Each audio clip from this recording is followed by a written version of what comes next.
इस वीडियो में हम लोग फंक्शन कीज़ को समझेंगे जो हमारे कीबोर्ड में सबसे टॉप साइड में देखने को मिलती है, यानी कि F1 से लेके ये F12 तक होती है। तो इनका यूज़ मोस्टली कहाँ कहाँ होता है इसको समझेंगे।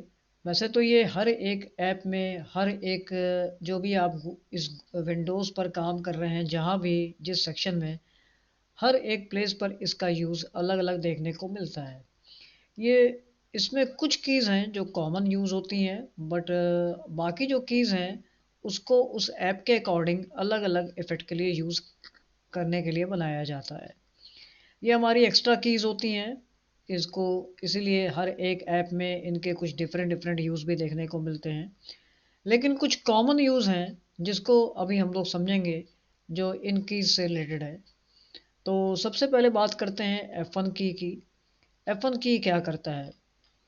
तो F1 की का जो मेन वर्क है वो देखिए होता क्या है, हेल्प की। ये हेल्प करने के काम आती है, यानी आप कहीं भी अगर हैं, जैसे सपोज़ हम MS वर्ड में हैं, तो अगर मुझे यहाँ पर हेल्प लेनी है तो हम F1 की प्रेस कर देंगे, तो मुझे यहाँ पर एक हेल्प से रिलेटेड बॉक्स मिल जाएगा, या हेल्प से रिलेटेड एक नया नेविगेशन पेन ऑन हो जाएगा। जैसे मैंने F1 की अपने कीबोर्ड से प्रेस कर लिया, तो ये देखिए हेल्प ऑन हो गई। ये हेल्प आपके इंटरनेट से रिलेटेड होती है, मोस्टली मैक्सिमम केस में ये इंटरनेट से रिलेटेड होती है। तो अगर आपका इंटरनेट ऑन है तो आपको ये हेल्प की मिल जाएगी। जिस जगह आप यूज़ करते हैं वहाँ से रिलेटेड आपको उसकी हेल्प के बारे में ये यहाँ से हेल्प मिल सकती है। दूसरा काम ये है, open Microsoft help and support, यानी अगर आप विंडोज़ में वर्क कर रहे हैं, यानी नॉर्मली जैसे कि हम बात करते हैं डेस्कटॉप पर, अगर आप यहाँ पर हेल्प की प्रेस करते हैं तो यहाँ पर भी, यानी F1 की प्रेस करते हैं तो आपको हेल्प मिल जाएगी। और इसके लिए मैंने जैसा बताया था कि इंटरनेट होना ज़रूरी है। ये आपको इंटरनेट पर लेके जाके वहाँ पर हेल्प लिखाएगा।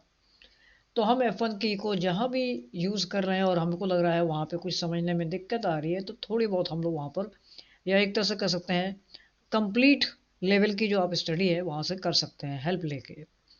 अगेन हम वापस अपने टॉपिक पर आते हैं। हमारा टॉपिक चल रहा था F1 की। एक्सेल, MS वर्ड और MS पावर पॉइंट में भी ये हमारा, जैसा कि मैंने बताया कि हर जगह पर F1 से हेल्प मिलती है। F2 क्या करता है? F2 हमारा, जैसा कि मेन यूज़ होता है, वो क्या करता है, किसी भी फाइल वगैरह को, फोल्डर को जब आप क्रिएट करते हैं तो उसको रीनेम करने के लिए वहाँ पर सेलेक्ट कर लेता है। कैसे करता है चलिए समझते हैं। जैसे मान लीजिए मैं एक्सप्लोर पे आ गया और यहाँ पर मैंने कोई एक फ़ाइल ले ली। मान लीजिए डाउनलोड्स पर आने के बाद मैंने किसी एक फ़ाइल को सेलेक्ट कर लिया। मैं डॉक्यूमेंट्स में आ जाता हूँ। यहाँ पर जैसे देखिए मेरे पास कुछ फाइलें हैं और अगर हम यहाँ पर आते हैं तो हम इस पर अगर F2 प्रेस करते हैं, जैसे मैंने अपने कीबोर्ड से F2 प्रेस कर लिया, तो देखिए ये फ़ाइल सेलेक्ट हो गई। इसका मतलब हम इस फाइल को चेंज कर सकते हैं, रीनेम कर सकते हैं, डिलीट कर सकते हैं। अभी मैंने चेंज करके इसका नाम डाल दिया F2, तो देखिए मेरी फ़ाइल F2 के नाम से अप्लाई हो गई। तो इसका ये यूज़ होता है। और एक्सेल में एंट्रीज मोड में, यानी किसी भी सेल को एक्टिव करने के लिए हम F2 का भी यूज़ करते हैं। तो कैसे करते हैं? जैसे मैं एक्सेल में आ जाता हूँ, एक्सेल मेरा ऑलरेडी ओपन है और यहाँ पर मैंने इस जगह पर सेल पे क्लिक किया हुआ है, बट ये एक्टिव नहीं है। एक्टिव मीन्स इस पर हम मुझे टाइप करना है, तो मुझे या तो यहाँ पर क्लिक करना होगा और या यहाँ पर डबल क्लिक करना होगा, तब ये देखिए कर्सर आ रहा है। तो ये वर्क करने के लिए आप सीधे से F2 प्रेस कर देंगे तो भी एक्टिव हो जाएगी। ये देखिए कर्सर आ गया, मैंने अभी जस्ट F2 प्रेस किया था, ये कर्सर आ गया। देन आता है F3 बटन। एक और बात यहाँ पर हम बताना चाहते हैं कि देखिए जो भी ये बटन्स हैं, जो भी इनके यूजेस हैं, ये फिक्स नहीं है कि मतलब इतने ही हैं। ये आपके और भी ज़्यादा हो सकते हैं, बट मैंने यहाँ पर एक स्टैंडर्ड इफ़ेक्ट्स जो उसके हैं उसको बताने की कोशिश की है। और दूसरी बात ये है कि इनका यूज़ आप दूसरी अदर कीज़ के साथ मिला के भी और ज़्यादा इसके यूजेस बन सकते हैं। जैसे शिफ्ट के साथ F2 या कंट्रोल F2, अल्टर के साथ F2। तो इस तरह से इनके यूज़ और भी हो सकते हैं। ये एक मैंने स्टैंडर्ड और मोस्ट जो कॉमन यूजेस हैं उसके लिए ये नोट्स तैयार किया हुआ है। F3 की बात करते हैं तो ये देखिए सर्च का काम करता है। कहाँ पर बहुत सारे एप्लीकेशन में सर्च का काम करता है, तो मैं अपने ही इस F3 में यानी इस MS वर्ड में ट्राई करता हूँ कि F3 से क्या सर्च होगा। तो यहाँ पर F3 से सर्च कुछ भी नहीं मिल रहा। तो मतलब इसका जो यूज़ ज़्यादातर देखने को मिलता है वो दिस पीसी या फाइल एक्सप्लोर जैसे सेक्शन में सर्च करने का काम करता है, या आपके ब्राउज़र में भी सर्च का काम कर सकता है। तो एक बार टेस्ट कर लेते हैं। तो मैं ब्राउज़र पर आ गया और यहाँ पर आने के बाद मैंने सिंपली F3 प्रेस कर लिया। तो ये देखिए ये सर्च बॉक्स ऑटोमेटिकली ऑन हो गया। तो ब्राउज़र में ये सर्च बॉक्स पे डायरेक्टली पहुंच जा रहा है F3 से। कमांड प्रॉम्प्ट में यानी अब MS DOS में हम लोग कुछ वर्क करते हैं तो वहाँ पर F3 करने से वो रिपीट करता है कमांड को। कैसे? जैसे मैंने यहाँ पर टाइप किया CMD, कमांड प्रॉम्प्ट मतलब CMD। तो ये कमांड सेक्शन ऑन हो जाएगा और यहाँ पर जैसे मैंने एक कमांड चलाया dir यानी लिस्ट दिखाई जाए, और मुझे इसको रिपीट करना है तो हमने डायरेक्टली अपने कीबोर्ड से F3 बटन प्रेस कर दिया। तो देखिए यहाँ पर ये कमांड रिपीट हो गया। तो रिपीट करने का प्रोसेस यानी इस काम को करने के लिए हम F3 बटन का यूज़ कर सकते हैं। F4 क्या करता है? F4 से ज़्यादातर तो हम लोग अल्ट के साथ F4 बटन प्रेस करते हैं अपनी जो भी स्क्रीन है उसको क्लोज़ करने के लिए, या अपने विंडोज़ को शट डाउन करने के लिए हम अल्ट F4 करते हैं तो वो हमें वो डायलॉग बॉक्स मिल जाता है। जैसे कि मैं अभी आपको दिखाता हूँ, तो अगर मैंने अल्ट F4 किया तो चूंकि मेरे पास यहाँ पर बहुत सारी ऐप्स खुली हुई हैं तो वो पहले एक एक करके इन ऐप्स को क्लोज करेगा, देन वो डायलॉग बॉक्स आएगा। अगर मैं यहाँ पर अल्ट F4 करता हूँ तो ये आ तो गया डायलॉग बॉक्स, बट ये अपने शट डाउन होने के पहले हमारे सामने मैसेज आ जाएगा कि ये ऑलरेडी ऐप्स ओपन हैं, इनको पहले क्लोज किया जाए। तो ये होता है F4 का यूज़ जो अल्ट के साथ होता है, इसीलिए यहाँ लिखा है अल्ट के साथ F4। डायरेक्ट अगर F4 की बात करते हैं तो ये क्या करता है, लास्ट एक्शन को रिपीट करता है। कहाँ पर? फॉर्मेटिंग फार्मूला एप्लीकेशन यानी एक्सेल में। तो लास्ट आपका जो वर्क था उसमें रिपीट करता है। तो चलते हैं एक्सेल में, देखते हैं वहाँ पर क्या होगा। तो सपोज़ अभी मैंने यहाँ पर ये नंबर्स लिखे थे, इसका टोटल हमने कर लिया और डायरेक्टली सिग्मा पर क्लिक कर लिया तो हमें टोटल मिल गया। और इसको थोड़ी देर के लिए हमने यहाँ से हटा दिया यानी कंट्रोल Z कर दिया। और जैसा कि उस कमांड का F4 का यूज़ है कि वो लास्ट एक्शन को रिपीट करता है, तो अब मुझे वापस से लेना है तो मैंने डायरेक्ट अपने कीबोर्ड से F4 प्रेस कर दिया। तो ये देखिए वापस से हमें वो कमांड मिल गया। तो F4 से हम एक तरह से देखा जाए तो अंडू का भी काम कर रहे हैं। नेक्स्ट आता है हमारा F4 में दूसरा वर्क, इंटरनेट ब्राउज़र में focuses on the address bar, यानी ये एड्रेस बार को भी फॉलो करता है जैसा कि अभी हम लोगों ने F3 में देखा था। तो F3 में हमारा सर्च पे जा रहा था, अब ये आपके एड्रेस बार को फॉलो करेगा। तो आइए चलते हैं, यहाँ पर मैंने यहाँ पर क्लिक किया हुआ था, ये इसको मैंने क्लोज कर दिया और F4 बटन प्रेस कर दिया। तो यहाँ पर F4 से एड्रेस बार पर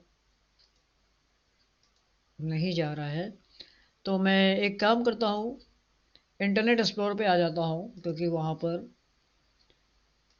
कुछ यूजेस ऐसे होते हैं जो इंटरनेट ब्राउज़र पे काम करते हैं। तो अगर यहाँ पर मैं F4 बटन प्रेस करता हूँ, पहले तो मैं अपने कॉमन जगह पर क्लिक कर देता हूँ और मैंने F4 बटन प्रेस कर दिया तो ये देखिए एड्रेस बार पर आ गया। चूंकि यहाँ लिखा हुआ है इंटरनेट ब्राउज़र, इंटरनेट के ब्राउज़र पे F4 से आपको एड्रेस बार पर जाता हुआ दिखेगा, लेकिन गूगल क्रोम के ब्राउज़र पर नहीं वर्क कर रहा है। तो ये थे F4 के यूज़। F5 पर आते हैं जो कि मोस्टली रिफ्रेश का काम करता है। यानी जब भी आप सपोज़ मान लीजिए नेट पे ही कुछ वर्क कर रहे थे और आपको लग रहा है कि इस पेज को मुझे दोबारा खोलना है गूगल को, तो जो यहाँ पर कमांड लिखा हुआ है रीलोड, इसको हम रीलोड भी कह सकते हैं। तो अगर हम F5 बटन प्रेस कर देंगे तो ये पेज दोबारा से खुलेगा। ये देखिए दोबारा से ओपन हो गया। तो F5 का काम रीलोड है या रिफ्रेश कह सकते हैं, दोनों केस में इसका यूज़ होता है। पावर पॉइंट में प्रेजेंटेशन को स्टार्ट करने के लिए होता है। जब आप पावर पॉइंट में वर्क करते हैं और आपको उसका प्रेजेंटेशन शो करना होगा तो हम F5 बटन का यूज़ करते हैं। और एक्सेल में या एमएस वर्ड में, जैसे मैं एमएस वर्ड में वर्क कर रहा हूँ और मुझे directly go to dialog box में जाना है, यानी गो डायलॉग बॉक्स में, तो अगर हम F5 बटन प्रेस करते हैं तो क्या यहाँ पर वो यूज़ हो रहा है? तो ये देखिए डायरेक्टली आपका गो टू सेक्शन ऑन हो गया, यानी यहाँ से हम page, section, line, bookmark, comment, footnote वगैरह को फॉलो कर सकते हैं, और भी चीज़ें इसमें हैं। और सेम टू सेम अगर आप एक्सेल पर आते हैं और यहाँ पर भी करते हैं F5, तो ये देखिए आपका गो टू सेक्शन ऑन हो जाएगा। गो टू सेक्शन का आने के बाद हम डायरेक्टली यहाँ पर कुछ कमांड भी चला सकते हैं। जैसे कि मान लीजिए यहाँ पर मेरे पास एक लिस्ट है जिसमें ये जो सेल्स हैं, इनमें कुछ सेल्स बीच में खाली है। तो अगर मुझे इन सेल्स को सेलेक्ट करना है तो हम डायरेक्टली F5 बटन प्रेस करके और गो टू पर आ जाएंगे, यानी स्पेशल को क्लिक कर देंगे और ब्लैंक्स पर क्लिक कर देंगे, तो मेरी सारी ब्लैंक सेल्स सेलेक्ट हो जाएगी। अब हम यहाँ पे चाहे तो कुछ भी कर सकते हैं, जैसे सपोज मैंने राइट बटन प्रेस किया और इसको कहा डिलीट, और डिलीट करने के बाद मैंने कहा अब बाकी के सेल्स को ऊपर कर दिया जाए, यानी बीच का ब्लैंक स्पेस खत्म कर दिया जाए। तो ये देखिए बीच का ब्लैंक स्पेस खत्म हो गया।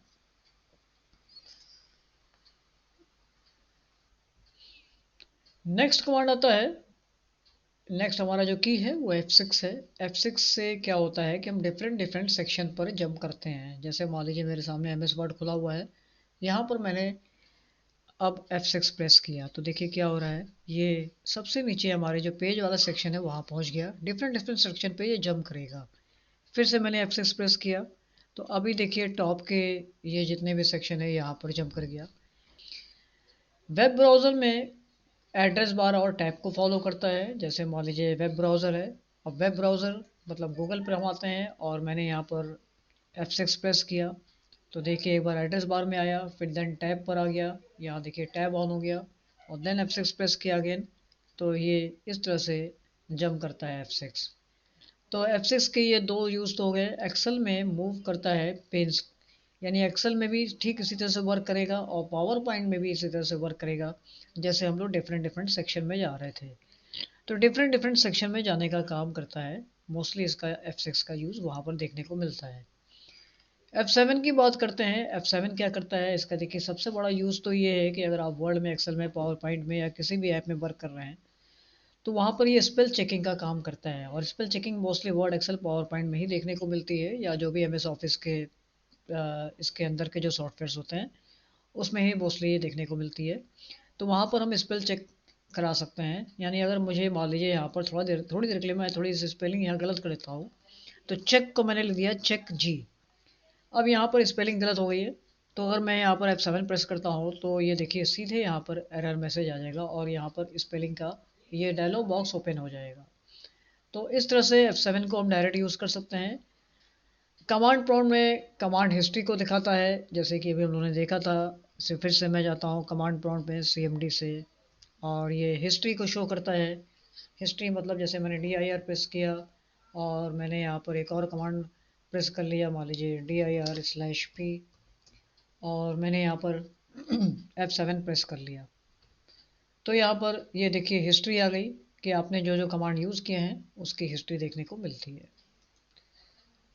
देन F8 पर आते हैं। F8 का जो यूज़ है इसको मैं अभी आप लोग को नहीं दिखा पाऊँगा, क्योंकि ये बूट ऑप्शन में काम आता है। जब आप अपने लैपटॉप और विंडोज़ को ऑन करते हैं तो उस केस में एक बूट मेनू आता है, और उस बूट मेनू पे हम जाके बहुत सारे, देखिए इसका मेन यूज़ तो होता है कि जब आपका लैपटॉप या कंप्यूटर विंडोज़ में किसी तरह की प्रॉब्लम की वजह से आपको बूट मेनू पर जाना है, तो आपको उस ऑप्शन की ज़रूरत पड़ती है, यानी एक टेक्निकल पर्सन जो विंडोज़ वगैरह ठीक करता है, विंडोज़ वगैरह इंस्टॉल करते हैं, तो उनके लिए ये ऑप्शन ज़्यादा यूज़फुल होता है, जैसे हम लोग इसका यूज़ करते हैं। तो यहाँ पर जाने के बाद हम विंडोज़ के उस बूट ऑप्शन से, जैसे मान लीजिए सेफ मोड है या नेटवर्क मोड है या डॉस मोड है, किसी भी मोड में हम जा सकते हैं अपने कंप्यूटर के मेंटेनेंस को देखते हुए। एक्सेल में इनेबल करता है सिलेक्शन मोड। एक्सेल में आपका एक्सटेंडेड सिलेक्शन मोड को ऑन करता है, और अगर मैं इसको वर्ड में यूज़ करता हूँ F8 को, तो यहाँ पर कुछ भी देखने को नहीं मिल रहा, लेकिन एक्सेल पर सिलेक्शन मोड को, तो हमने यहाँ पर F8 प्रेस कर दिया, तो सिलेक्शन मोड मतलब ये आपका एक्सटेंड सिलेक्शन है, ये वाला मोड है। तो ये मोड आपका F8 से देखिए यहाँ पर ऑन हो रहा है ये एक्सटेंड सिलेक्शन। तो यहाँ पर सिलेक्शन मोड ऑन हो रहा है ये। तो ये सिलेक्शन मोड ऑन करने के लिए हम लोग F8 प्रेस करते हैं। यहाँ पे देखिए मैसेज भी आ रहा है सिलेक्शन मोड के लिए। F9 को समझते हैं। F9 का मेन वर्क होता है रिफ्रेश फील्ड वैल्यूज़। जैसे कि अगर जब हम एक्सेल में फॉर्मूला कर रहे हैं या वर्ड में आप यूज़ कर रहे हैं तो उसको रिफ्रेश कराता है। एक तरह से आप इसको, मैं अच्छा इसको प्रैक्टिकली दिखाता हूँ आपको। जैसे मान लीजिए मैं एक्सेल पर आ गया और यहाँ पर मैंने इसका एडिशन कर लिया। इसका एडिशन हम लोग यहाँ ले लेते हैं इस जगह पर। तो यहाँ पर मैंने सम ले लिया और सीधे सीधे इसको सेलेक्ट कर लिया रेंज को और देन एंटर की प्रेस कर दिया। तो ये मुझे इसका टोटल मिल गया 39। अब कुछ देर के लिए मैंने मेरा जो फार्मूला मेनू है यहाँ पर आके इस कैलकुलेशन जो ऑप्शन है इसको मैनुअल पे ले लिया। मैनुअल मतलब अब से जो भी हम कुछ चेंजेस करेंगे ये आंसर को मॉडिफाई नहीं करेगा। जैसे मैं करके दिखाता हूँ। जैसे ऑटोमेटिक रहता है बाय डिफ़ॉल्ट, तो होता है क्या है, जैसे मान लीजिए 7 की जगह आपने अगर लिख दिया 55 तो ये मॉडिफाई कर देगा। लेकिन अगर मैंने इसको मैनुअल कर दिया तो ये देखिए मॉडिफाई नहीं करेगा। इसको वापस से मैं 7 करता हूँ तो देखिए अभी आपका आंसर सेम टू सेम है। लेकिन इस काम को हम F9 से कर सकते हैं। तो F9 से मैंने किया तो ये मॉडिफाई हो गया। तो F9 का ये यूज़ होता है रिफ्रेश करने का। बाय डिफ़ॉल्ट एक्सेल का आपकी ये सेटिंग ऑटोमेटिक पे ही होती है। तो इसको मैंने वापस से ऑटोमेटिक कर दिया। तो रिफ्रेश फील्ड वैल्यूज़ है। आउटलुक में रिसीव और सेंड करने का काम करता है ये F9। तो आउटलुक एक ऐसा सॉफ्टवेयर है जो MS ऑफिस में ही कवर होता है, जो आपके हर एक कंप्यूटर में हर एक लैपटॉप में होता है। आप आउटलुक प्रेस करेंगे बट इसको फर्स्ट टाइम अगर आप ऑन करेंगे तो इसको कॉन्फ़िगर करना पड़ेगा। तो मैं देख लेता हूँ अगर ये इजीली ऑन हो जाता है तो ठीक है, क्योंकि इसमें आपको अपनी मेल आईडी को लिंक कराना होगा। तो इसको मैंने अपने आउटलुक सेशन में बताया है, आप वहाँ पर जाके इसको यूज़ कर सकते हैं। तो वहाँ पर भी ये क्या करेगा, रिसीव और सेंड करने का काम करता है ईमेल को। साथ ही साथ जो हमारे कोडिंग प्रोग्राम्स होते हैं जैसे पाइथन है, C++ है और जावा वगैरह है, तो उसमें ये डिबग का काम करता है रन करने में। वो जो आपका जो रन बॉक्स है, डायलॉग बॉक्स है, वो यूज़ हो जाता है। तो कोडिंग टूल्स वगैरह में भी यूज़ होता है। बट अदर्स जैसे आपके नॉर्मल जो सॉफ्टवेयर्स हैं उसमें इसका ज़्यादा यूज़ नहीं है F9 के। अब आइए F10 पर चलते हैं। F10 आपको क्या करता है, एक्टिवेट करता है मेनू बार को। यानी अगर मैं यहाँ पर F10 प्रेस करूँगा तो ये मेनू बार एक्टिवेट हो जाने चाहिए। तो चलिए मैंने F10 प्रेस कर लिया तो देखिए सारे मेनू बार एक्टिवेट हो चुके हैं। एक्टिवेट हो चुके हैं मतलब यहाँ पर एक बात पता चल रही है कि अगर मेलिंग्स वाले कमांड पर यानी इस मेनू पर जाना है तो अगर हम सिंपली अपने कीबोर्ड से M प्रेस कर देंगे तो आपके सामने मेलिंग ओपन हो जाएगा। ये देखिए मेलिंग ओपन हो गया। और उसके बाद मेलिंग के अंदर के जो कमांड्स है वो भी देखिए अदर जो लेटर्स हैं उससे शो हो रहा है। यानी अगर आपको इसमें स्टार्ट मेल मर्ज में जाना है तो आप S प्रेस कर देंगे तो start mail merge box open हो जाएगा। देन उसके बाद के जो कमांड्स हैं वो शिफ्ट के साथ F10 प्रेस करते हैं तो आपका मेन्यू को जैसे हम कहते हैं कि माउस का राइट बटन है, जैसे मैंने यहाँ राइट बटन प्रेस किया तो ये जो लिस्ट आ रही है, इसी कमांड को आप शिफ्ट के साथ F10 यूज़ करते हैं तो भी कर सकते हैं। तो मैंने शिफ्ट के साथ F10 प्रेस किया तो देखिए सेम मेनू आ गया। कहीं भी किसी भी जगह पर अगर मान लीजिए आपका जैसे डेस्कटॉप है और मैंने राइट बटन प्रेस किया तो ये वाला बॉक्स आता है, तो शिफ्ट के साथ F10 प्रेस करने पर भी आपको ये बॉक्स मिल जाएगा। तो ये शिफ्ट F10 के यूज़ हो गया। हर एक कंप्यूटर लैपटॉप में एक बायोस सेक्शन होता है। बायोस सेक्शन मतलब जहाँ पर हम कहते हैं रोम का दूसरा नाम होता है बायोस। जहाँ पे आपके कंप्यूटर के सारी टीम्स वगैरह रिकॉर्डेड होती हैं, सारा मैसेजेस, सारा टाइम डेट टाइम वगैरह। तो उस सेक्शन में सेव करने का जो कमांड है वो भी F10 से यूज़ होता है, सेव और एग्जिट करने के लिए। जो भी चेंजेस किए आपने उसको सेव करके देन डायरेक्टली हम बायोस से बाहर आ जाते हैं। F11 का एक जो सबसे कॉमन यूज़ है वो होता है फुल स्क्रीन। कहीं भी किसी भी जगह अगर आप हैं, किसी ऐप की बात नहीं कर रहे हैं, किसी ब्राउज़र में या दिस पीसी पे या फाइल एक्सप्लोरर पे, तो उस कंडीशन पे F11 से आपकी स्क्रीन फुल स्क्रीन हो जाएगी। जैसे मैंने यहाँ पर प्रेस किया F11 से तो देखिए कुछ भी नहीं हुआ। अगर हम इसी काम को दिस पीसी पर आ जाते हैं और यहाँ पर F11 प्रेस करेंगे तो देखिए फुल स्क्रीन हो गया, मतलब ऊपर के जो मेनूज हैं वो नहीं दिख रहे हैं। वापस से F11 कर देंगे तो वापस आप नॉर्मल आ जाएंगे। तो ये देखिए फिर से नॉर्मल आ गए। ठीक इसी तरह से अगर हम दिस पीसी पर आते हैं तो यहाँ पर भी हम लोग F11 से फुल स्क्रीन कर लेंगे। दिस पीसी फाइल एक्सप्लोरर दोनों ही एक ही जगह पर पॉइंट आउट करता है। तो यहाँ पर भी फुल स्क्रीन हो गया। अगेन F11 प्रेस कर देंगे तो आपकी स्क्रीन क्लोज हो जाएगी। यहाँ तक कि अगर आप ब्राउज़र पे वर्क कर रहे हैं, कहीं भी किसी ब्राउज़र पे आपको फुल स्क्रीन देखना है तो भी हम F11 प्रेस कर सकते हैं। तो F11 के बहुत सारे ऐप में ये वाला इफेक्ट देखने को मिलता है। एक्सेल में ये चार्ट का काम करता है। जैसे मान लीजिए मेरे पास ये टेबल है और मैंने F11 प्रेस कर दिया तो यहाँ पर एक चार्ट की लिस्ट बन जाएगी। जो भी आपने टेबल बनाया है उससे रिलेटेड एक चार्ट प्रेजेंट हो जाएगा। और ये वाला कमांड हम लोगों ने अभी देख लिया, मैक्सिमाइज करता है विंडो को, यानी एक तरह से फुल स्क्रीन करता है F11 से। F12 हमारा जो लास्ट है अपने फंक्शन की का लास्ट की, ये क्या करता है, सबसे बड़ा इसका यूज़ होता है सेव एज का काम करता है। तो जैसे सपोज मेरी ये फाइल ऑलरेडी सेव्ड है बट मुझे इस फाइल को दूसरे नाम से भी सेव करना है, तो हम F12 प्रेस कर देंगे तो देखिए वो डायलॉग बॉक्स फिर से आ जाएगा। डायरेक्ट आपका ये वाला बॉक्स आ जाएगा। तो ये हमारे लिए यूज़फुल हुआ।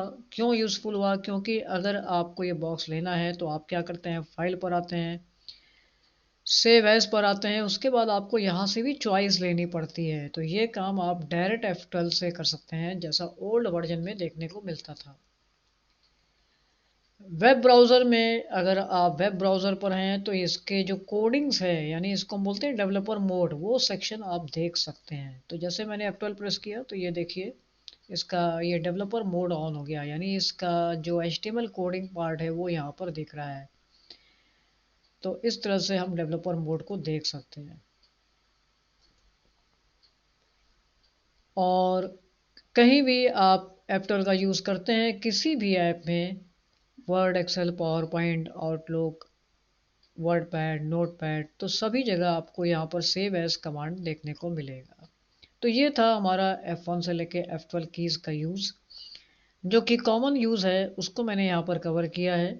और अब इसके साथ जो इसके बाद जो वीडियो आएगी उसमें मैं ये बताने वाला हूँ कि कंट्रोल अल्टर और जो कमांड्स हैं, जो सबसे कॉमन कमांड्स हैं, वो क्या क्या होंगे।